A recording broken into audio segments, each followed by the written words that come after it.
Good afternoon and welcome to the Midday News. Here's what we have in the bulletin. Severe weather alert issued for Jamaica. St. Ann Municipal Corporation hits back at critics over absence of public agencies at monthly meetings. And later in sports, world champion among 5 finalists for Athlete of the Year title. Thank you for joining us. I'm Shane Masters and here are the details. The Meteorological Service has issued a severe weather alert for the island. It will remain in effect until 5 tomorrow morning. A large area of low pressure is forecasted to emerge over the southwestern Caribbean Sea by midweek. The Met Service says this area of disturbed weather has a moderate probability to develop into a tropical depression and move northeastward across the western and central Caribbean Sea. The Met Service says in the event the system develops as projected, the island is likely to experience severe weather conditions. The government is still moving ahead with plans to have Portmore becoming Jamaica's 15th parish. This despite opposition from various stakeholders in the municipality and the opposition People's National Party.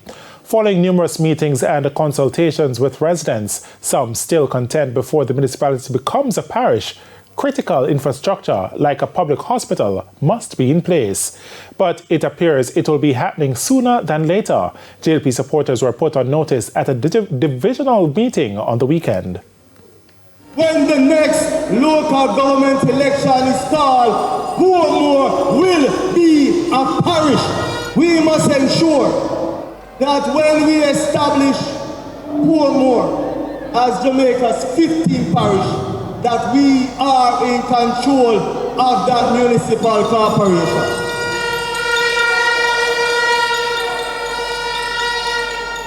We have to ensure that we elect the first mayor of that parish. We have to ensure that we have the first deputy mayor of that parish. We have to ensure Labourites we control all 12 divisions in that parish. The St. Ann Municipal Corporation has hit back at councillors who continue to blame the corporation for not ensuring public agencies are present at the meetings. On Thursday, a number of councillors expressed frustration about the service being provided by the JPS, but a representative was not present at the meeting to respond. But the corporation says the JPS and other agencies are not obligated to attend the meetings. Council is not the committee to accept reports from agencies. The police was written to, and just like JPS, they didn't respond to our letter, but they attended the traffic meeting. We advised them that they are to attend. We would invite them to attend infrastructure and traffic, and also the Civic Affairs and Community Relations Committee.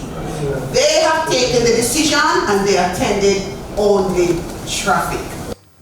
The same goes for the police. The corporation says the police have their own mechanisms in how they communicate with members of the various communities. It does not require the representative from the police to attend this meeting in order for citizens to be aware of what is happening in the parish. It does not dictate how the police disseminate information relating to their functions. That is not the function of council. In the meantime, St. Ann continues to record an increase in suspected and presumed cases of the dengue virus. Deputy Chief Public Health Inspector for the parish, Nicola Barrett, provided the update at the latest sitting of the Municipal Corporation. As of November 5th, the parish has recorded a total of 356 reported dengue cases. Of this total, 276 has been classified as suspected cases, and 10 as presumed or probable cases. 38 of the cases have been confirmed by the lab. The parish also recorded one dengue-related death. In the meantime, Ms. Barrett says the health team has improved vector control activities. The Clarendon police are searching for the men responsible for the death of a woman in the parish on Sunday. Reports are that the deceased, 42-year-old Marie Sushana Smith-Martin, O.C. Brownie, and her sister were traveling along the Comfort Main Road selling items from their vehicle. On reaching a section of the roadway, they were stopped by a man who pretended to be a customer. It's understood the man ordered a pair of slippers. While talking to the customer, a man armed with a handgun approached them. The men proceeded to steal cell phones and an undetermined sum of cash. It is alleged that the deceased pulled a machete in an attempt to disarm the gunman. She was, however, shot in the head while her sister escaped in bushes. The men drove off in the woman's car. In the meantime, there's a call for greater intervention for the nation's youth. We have been trying to get some initiative going to change the mindset of our young people, because outside of that we will have a perpetual continuation of this kind of situation. The value of life needs to be understood by the young people in our communities. We need to find a way to re-socialize. Our civil existence is under threat. An urgent appeal this afternoon for an all-hands-on-deck approach to deal with Jamaica's crime situation. More in this report. Speaking at the installation of Justices of the Peace in Trelawney recently, Justice Minister Delroy Chuck says while the government has implemented several new pieces of legislation to curb crime, there hasn't been full support of the measures. We certainly want the sternest, harshest penalty for those persons who feel that they can take it upon themselves to take life.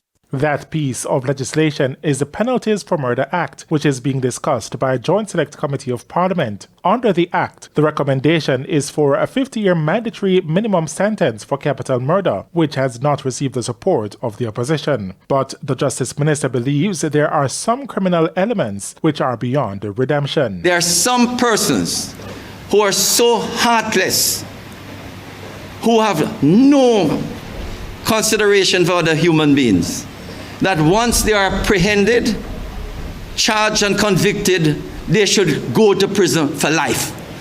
They should never see outside the walls of a prison again. And that is life imprisonment without parole. Mr. Chuck noted the move, which was taken by El Salvador to reduce the murder rate, where over 70,000 gangsters were locked up. We know we can't do it here because, our laws prohibit us.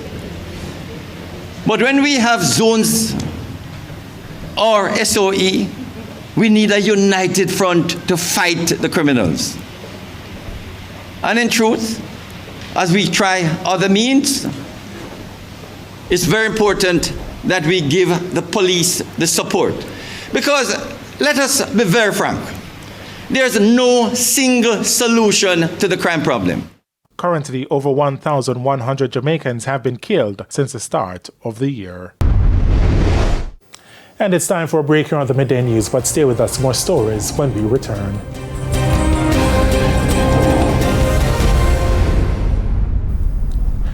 Welcome back to the Midday News. Despite the Ministry of Education's stance on students being locked out of schools, scores of students were seen lined up outside the Ascot High School in Portmore, St. Catherine this morning. Now it's understood that they were late for classes.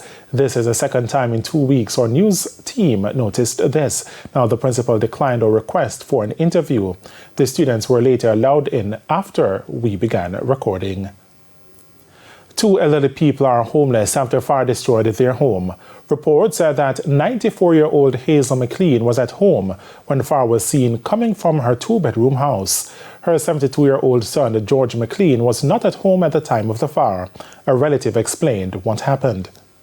In the kitchen, finishing making something to eat, that is when I saw bright orange outside, and I know that could never be the sun. So I actually came outside of the house and walked around. By that time, her kitchen was on fire. I ran out, dropped everything that I was doing. I went back in, I turned off the gas, all of that just to be safe. Plug out all the appliances, fridge, microwave, etc. And I turned on the hose. I know it probably was. A unit from the Ellis Fire Station responded to the blaze. However, residents say the house was already burnt to the ground. It's understood that nothing was saved, and so residents are appealing for help. They have nothing, leave, no, just the piece of clothes on them back. So we need to sort them out as fast as possible right now, because nothing is there for them. And it's now time for the Business Minute.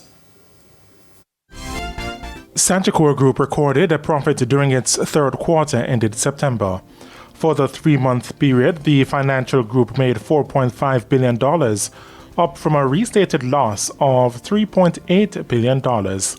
This brought the 9-month profit to $10.2 billion. Specific to the Sagicor Group's commercial banking, net profit amounted to $2.14 billion, down from $2.34 billion last year.